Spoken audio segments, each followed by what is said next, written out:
respiratória. O padrão ouro é a gasometria arterial. Mas, como eu falei, a insuficiência respiratória é uma complicação de muitos outros síndromes. A gente não vai ter como diagnosticar isoladamente a insuficiência respiratória. A gente precisa pensar e tratar a causa.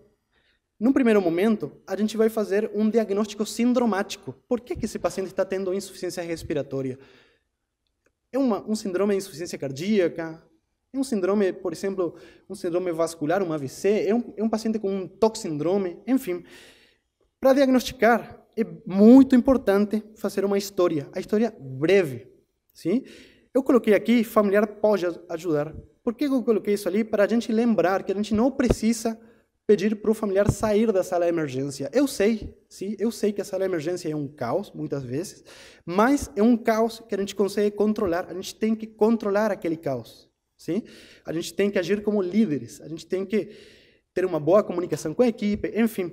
Mas o familiar pode e deve ajudar. Imagina um paciente que a gente coloca uma máscara do O2, está hipoxêmico, está com esforço, a gente colocou uma máscara do O2, a gente tem que tirar aquela máscara para que ele consiga falar. A gente não faz isso, a gente não deve fazer isso. O familiar tem que ficar ao lado de nós, a gente tem que colher a história com eles. Acadêmicos, internos, enfim, que quando se formam, quando terminam a faculdade, o pai e a mãe dão de presente um carro. Eu pediria um ultrassom, sinceramente. Eu trocaria. Uma coisa bem importante, idealmente a gente colhe os exames quando o paciente chega. Enfim, vamos falar um pouco do quadro clínico do paciente com insuficiência respiratória cardíaca, por exemplo, da pneumonia. E além disso, vão ter achados próprios da insuficiência respiratória, ou seja, de hipoxemia e de hipercapnia. Sim? A hipoxemia, para resumir,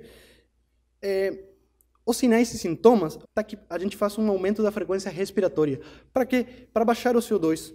O CO2 é hipertensão intracraniana. Sim? Então, se a gente pensa o contrário, se um paciente começa a reter a intracraniana e sinais de hipertensão intracraniana, por exemplo, papiledema, tá? Sensório principalmente, porque é um critério de intubação orotraqueal. Tá? Hora da tosse, da expectoração, de POC, um paciente tem uma outra alteração, uma outra disfunção orgânica.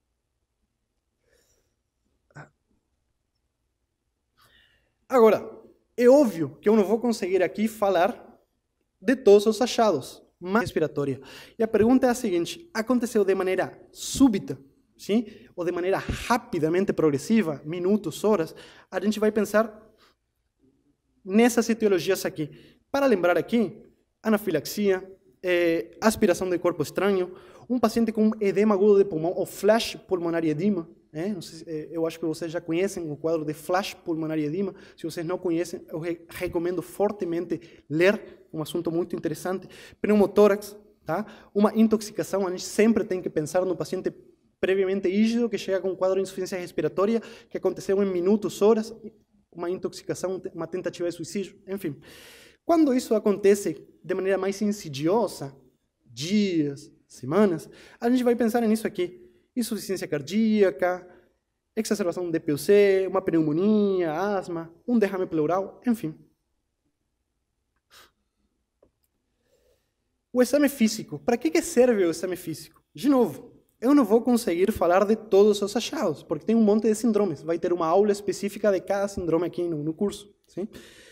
Mas a gente tem que procurar, falando propriamente da insuficiência respiratória, a gente tem que procurar sinais para quantificar a gravidade dessa insuficiência respiratória. Sim? É muito importante os sinais vitais, incluindo a saturação, que seria o quinto sinal vital, tá? O conteúdo e o nível de consciência para ver se a gente vai intubar ou não esse paciente, tá? Se consegue falar, enfim. Se a gente fez a anamnese com o familiar, por exemplo, a gente fez o exame físico, a gente vai tentar enquadrar aquele paciente dentro de algum síndrome. E dessa forma, a gente vai tratar. Tá? Vamos relembrar algumas armadilhas, algumas dicas, antes de seguir na frente. Sim? A insuficiência respiratória aguda é um marcador de gravidade da doença. Tá? Em que a gente vai pensar num paciente que chega na sala de emergência com falta de ar, taquipneia, está hipoxêmico, e a ausculta pulmonar é normal, o ultrassom à beira do leito é normal, tá? O raio-x é normal, a gente vai pensar em TEP. A gente não pode deixar de pensar em TEP. Principalmente se o paciente tem fatores de risco. Por exemplo, uma mulher aparentemente jovem, mas ela é obesa, ela fuma e usa anticoncepcional. E tem 37 anos, 35, 37 anos, tá? TEP. Uma paciente com lúpus, enfim. E essas 3 coisas aqui. Tem situações que a gente tem que lembrar, que a gente tem que levar para nossa casa. Por exemplo, um paciente com taquipneia, ou está se sentindo com desconforto respiratório, a semiologia pulmonar é normal, a gente coloca o oxímetro de pulso e está saturando bem, sim? Está 95, 97. Em que a gente tem que pensar? Lembrar algum quadro de acidose respiratória. O que a gente vê muito na prática, um paciente com taquipneia e que está saturando bem e não tem alteração na ausculta, essa paciente está ansiosa, tem uma crise de ansiedade, enfim. Mas a gente não tem que pensar isso. A gente tem que excluir primeiro outras causas. Tá? Por exemplo, uma acidose respiratória, uma acidose metabólica grave, paciente com cetoacidose diabética. Nesse caso, a gente não vai ofertar O2 para o paciente. A gente vai hidratar, a gente vai ver como está o potássio, a gente vai dar insulina, enfim. A intoxicação por monóxido de carbono, sim, num contexto clínico adequado, a gente vai suspeitar. Sim? Quando a gente trabalha num hospital referencial, é óbvio que a gente já vai saber que aquele paciente está vindo de um incêndio, por exemplo. Sim? Se a gente coloca o oxímetro de pulso nesse paciente, o comprimento da onda, sim? Comprimento da onda, 13h com fome, mas enfim, para vocês entenderem, o comprimento da onda da hemoglobina unida ao monóxido de carbono é a mesma que o comprimento da onda da hemoglobina unida ao O2. Então, esse paciente, pela oximetria de pulso, esse paciente não vai estar hipoxêmico. Crise de ansiedade, a gente tem que excluir as outras causas, tá? A gente não tem que comer bola nesse sentido. Eu queria mostrar depois, tá? Enfim. Como eu falei, faz parte do exame físico o ultrassom. O ultrassom é uma técnica do exame físico que a gente usa há muito tempo, sim? Há séculos a gente usa, há séculos. Se vocês não acreditam em mim, olha aqui, ó. Tem a prova, aqui está a prova. Tá? Se isso aí era usado há séculos, a gente não tem como não usar. A gente tem que treinar, a gente tem que fazer cursos, tem vários cursos, tem um monte de cursos, tá, que a gente dá para você. A gente tem que trocar o carro para o ultrassom no presente da formatura, lembrem disso, tá? E a gente tem que treinar todos os dias. Vai ter um vídeo adicional disso, que eu vou falar, eu vou mostrar vídeos, enfim. Mas, basicamente, a ultrassonografia point of care, à beira do leito, é tipo, imagina, há muitos anos que a gente precisava ter para ver quanto que está a glicemia do paciente. A gente tinha que colher uma glicemia. Antigamente, a gente tinha que experimentar a urina do paciente, sim? Lembram disso? Para ver se tinha diabetes, por exemplo. Depois, a gente conseguia colher sangue, mandar para o laboratório, sim? Esperar umas 2, 3 horas e ter a glicemia do paciente. Depois, felizmente, alguém inventou o hemoglicoteste, que a gente fura o dedo do paciente e na hora a gente tem a oximetria. Com ultrassom é a mesma coisa. Sim? Se a gente tem na sala de emergência o paciente com taquipneia, a gente vai colocar o ultrassom no tórax, no coração, nas veias poplíteas femorais, e a gente vai fazer um protocolo chamado de protocolo Blue, que eu vou mostrar no vídeo adicional. É muito, muito simples. É óbvio que a gente tem uma curva de aprendizado, tem variantes anatômicas, mas se a gente tem a chance, é que nem quando a gente está na faculdade e a gente coloca o estetoscópio no coração. O professor fala tem um B4, e a gente vai e ausculta, tem, a gente fala, mas a gente nunca ausculta. É difícil auscultar um B4 ou um B3. Acontece. Né? Até agora eu duvido se eu auscultei um B4 alguma vez. Né? Mas, enfim, B3 sim, é mais tranquilo. Mas com ultrassom à beira do leito, a gente consegue ver na hora, dentro do paciente, o que está acontecendo. E felizmente, o ultrassom é uma técnica, e eu vou falar que é uma técnica da semiologia, sim? Que é muito melhor para diagnosticar um monte de doenças. Pneumonia, TEP, exacerbação do DPOC, da asma, tá? Edema agudo de pulmão, sim? É muito mais acurado, tem muita mais acurácia que a nossa ausculta, que a ausculta dos nossos professores, que é o raio-x, sim? É melhor. Então a gente não tem por que não fazer. Eu vou mostrar para vocês no vídeo adicional como que a gente vai posicionar o paciente, como que a gente vai posicionar o PROVE e o que a gente esperaria encontrar. Nesse caso aqui, por exemplo, é como se a gente tivesse um laser de Star Wars, sim? E a gente partisse pelo meio o paciente, sim? E a gente consegue ver essa imagem aqui. O pulmão, sim? Hiperecogênico, uma área preta aqui, de derrame pleural, a linha do diafragma aqui, e aqui mais derrame pleural. Na hora, tu não precisa esperar que o maqueiro pegue o paciente, leve para o segundo, terceiro andar para ser um raio-x. Na hora, tu tem um diagnóstico na hora. Imagina num paciente que tem insuficiência cardíaca e DPOC, e não tem BNP no pronto-socorro, mas tu tem um ultrassom.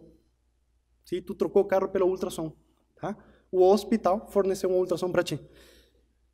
Tem DPOC e insuficiência cardíaca. O que esse paciente tem? Por que está com dispneia? É óbvio que pode ser por causa das duas coisas, mas tem vezes que a gente coloca o ultrassom e a gente enxerga isso aqui, ó, um padrão de congestão. Essas linhas brancas aqui, tem líquido no pulmão, então tem insuficiência cardíaca. Sim? A gente vai juntar os achados no ultrassom à beira do leito e a gente vai... Tem mais 5 minutos? Tá. A gente vai montar esse protocolo que eu vou mostrar no vídeo adicional. Tá? Qual vai ser o manejo? Eu vou pedir só mais uns 5 minutinhos, pode ser? Porque tem bastante coisa. Tá. Enfim, como que a gente vai fazer o manejo na sala de emergência? A gente vai dar, para insuficiência respiratória, a gente vai dar suporte. O que quer dizer suporte? Manter o paciente vivo, corrigir a hipoxemia, corrigir a alteração na mecânica ventilatória, dar um suporte ventilatório para a fadiga diafragmática, enquanto a gente trata a causa específica. É óbvio, a gente vai fazer o ABC, a gente vai ver que não tenha uma obstrução de corpo estranho, mas, mesma coisa que o Dr. Erlon sempre fala para o paciente grave. Sala de emergência, monitor, oxigênio, veia, colher exames, deixar a seringa com sangue do lado, depois se a gente não usa, não tem problema. Maca adequada, sim, a gente tem que ter uma maca adequada que leve a cabeceira, tá? E tratar a causa subjacente. A gente vai ficar do lado do paciente, a gente vai ficar do lado do paciente reavaliando para ver se esse paciente precisa intubação orotraqueal, suporte hemodinâmico, enfim. Basicamente, se o paciente está respirando espontaneamente, está hemodinamicamente estável, tem um nível de consciência adequado e está hipoxêmico, a gente vai ofertar o 2, a gente vai ver se se beneficia da ventilação não invasiva, tá? E se o paciente piora, a gente vai intubar. É isso. Tá? Muitas vezes, a gente não tem que esperar o paciente piorar. A gente já tem que ver pela experiência e pelo que a gente sabe, que esse paciente em algum momento vai ter que ser intubado. Então a gente vai acabar intubando precocemente. Sim? A gente não vai esperar esse paciente ter uma preparada para intubar. Tá? Se o paciente já chega na sala de emergência com claros sinais de fadiga, rebaixado, com outras disfunções, hemodinamicamente instável, a gente vai oferecer um suporte hemodinâmico e a gente vai acabar intubando o paciente. Seja uma intubação de sequência rápida ou uma via aérea crítica, depende do caso. Sim? O O2 suplementar é o que a gente já conhece. Sim? A gente vai ter a opção de catéter do O2, no caso de uma hipoxemia mais tranquila, máscara de Venturi, quando tem risco de hipercapnia, por exemplo, máscara com reservatório, que é essa máscara que fica acumulando o O2 ali e oferece, a 10, 15 litros por minuto, oferece uma FiO2 perto de 100%. Mas o que eu vou falar aqui para vocês é da VNI e da intubação. A gente vai ter que ver quando o paciente se beneficia mais da VNI e quando a intubação orotraqueal está indicada. Isso aqui é só para lembrar, eu vou passar aqui o que eu falei anteriormente. Tá? Rapidinho isso aqui, vocês não precisam ler tudo isso aqui, tá? Mas se um paciente chega na sala de emergência, como eu falei anteriormente, com claros sinais de intubação, a gente tem que ir logo para intubar o paciente. Se o paciente chega mais tranquilo, hipoxêmico, não tem outras disfunções orgânicas, a gente tem que pensar se esse paciente tem risco para fazer uma hipercapnia. Se um paciente já tem uma hipercapnia crônica, que a gente poderia piorar ofertando O2 para o paciente. Por exemplo, um paciente, a gente já sabe que o paciente tem fibrose cística, DPOC, enfim.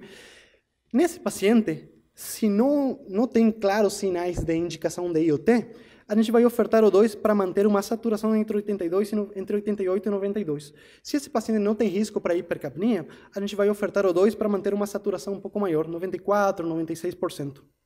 Tá? Se um paciente chega taquipneico e não tem hipoxemia, a gente vai ter que lembrar das outras causas, acidose metabólica, intoxicação por monóxido de carbono, tá? Mas, a princípio, se a gente não tem suspeita de intoxicação por monóxido de carbono, ou seja, a gente não tem suspeita que o paciente, a gente não precisa ofertar O2. A gente não trata a taquipneia do paciente com O2, sim? A gente trata a hipoxemia com O2, que é diferente. Isso aqui vou passar.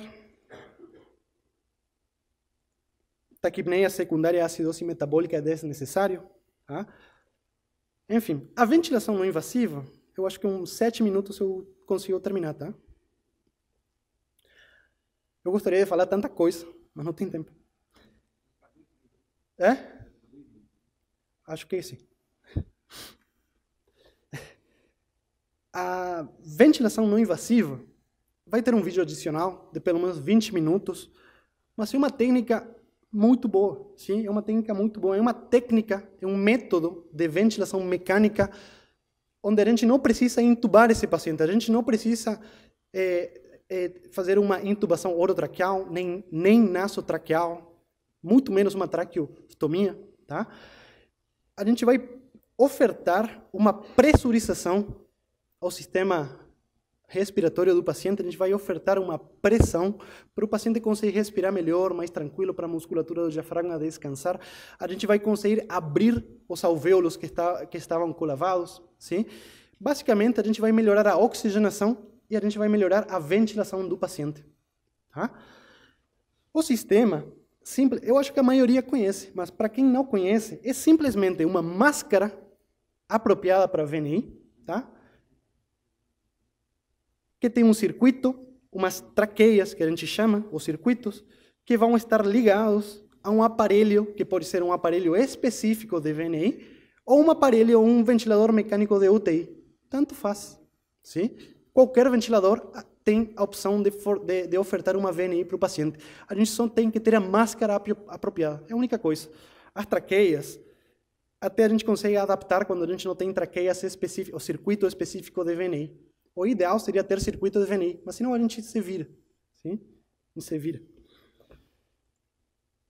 Existem muitos tipos de máscaras. Sim? A máscara nasal, que a gente não usa no departamento de emergência, a mais utilizada é essa aqui, a oronasal ou full face. Tem a máscara total face também, que a gente usa, não é essa aqui, né, mas é uma parecida que a gente usa bastante.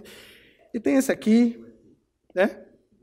Essa aqui não deixa muito feliz o paciente, olha a cara, coitado. Mas existe também, tá? As vantagens eu vou deixar para o vídeo, para não me estender muito, mas basicamente, VNI é que nem o ultrassom, que nem o estetoscópio, que nem a caneta, que nem o carimbo.